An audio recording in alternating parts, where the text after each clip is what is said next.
Yeah, and here come the first rates on your screens. Let's just mark what the first rates are looking like, and absolutely flat right now in trade. Oh, it's going to be L&T, which is going to be the first mover that we're going to be looking at for positive earnings reaction, at least going by the pre-open rates. And there you go, the big kicker coming in from L&T. 4.5% of an uptick, and I think that's going to be the largest contributor to the index today. And I don't think, had it not been for L&T, with the kind of red that I'm seeing on my screen, we would have had a down start, definitely looking at the global market sentiment as well. So a solid 4.25% move coming in for L&T this morning. Let's see what Cipla also is up to. The US FDA has classified their Goa facility as a VAI. So look out for what that stock does. Tata Power as well managed to beat the street estimates. Margin expansion all the way, almost touching 24%.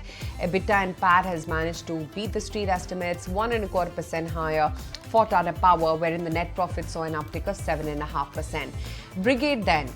Brigade Hotel Ventures has filed for a DRHP with the regulator, so look out for that stock. Ashoka Buildcon, like we said, they're looking to sell that stake in 5 subsidiaries, equating to about 2,500 crore rupees. There's also Yatharth Hospital. They've acquired that 60% stake in a 400-bed hospital in Faridabad for 91 odd crore rupees. Sonata Software, they bagged a Fortune 500 company contract for customer servicing across 16 markets, a big one for them, 2.5% higher right now. Now to the disappointing ones. For Dabur, the domestic volume has actually seen a decline more than the estimate. The nitty-gritties, of course, came by much later for Dabur.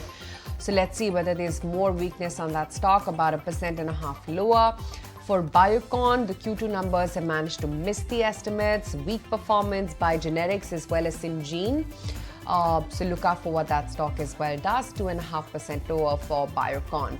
IRB Infra as well, not such an impressive set. The revenue has seen a decline of about 9%. And then for Manappuram Finance as well, wherein the Asirvad, the Q2 profit has come in lower by over 36%, and asset quality has also seen a deterioration. So a bunch of these stocks which are in focus this morning. Other than that, I want to check in on what the likes of Adani Enterprises, Maruti, Tata Motors, HDFC Bank, ICICI Bank have been up to, because they've really been sort of, been the leadership stock, so to speak, in this market. HDFC Bank absolutely flat. ICICI Bank almost 0.5% higher. It's back to those 1,300 plus levels in trade.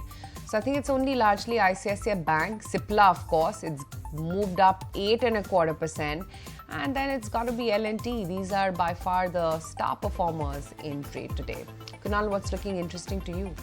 So yeah, I think it's a okay start for the index. Bank Nifty is showing slight bit of strength today. Again, come back from 51,700, 750 mark towards 51,900 where it's trading right now. Tata Chem is something which I would look to trade in the open. The stock looks attractive, forming a base at 1100 mark, 1080 to be precise on the support point. So I think at closer to 1120, 1130 range could be a very good buy.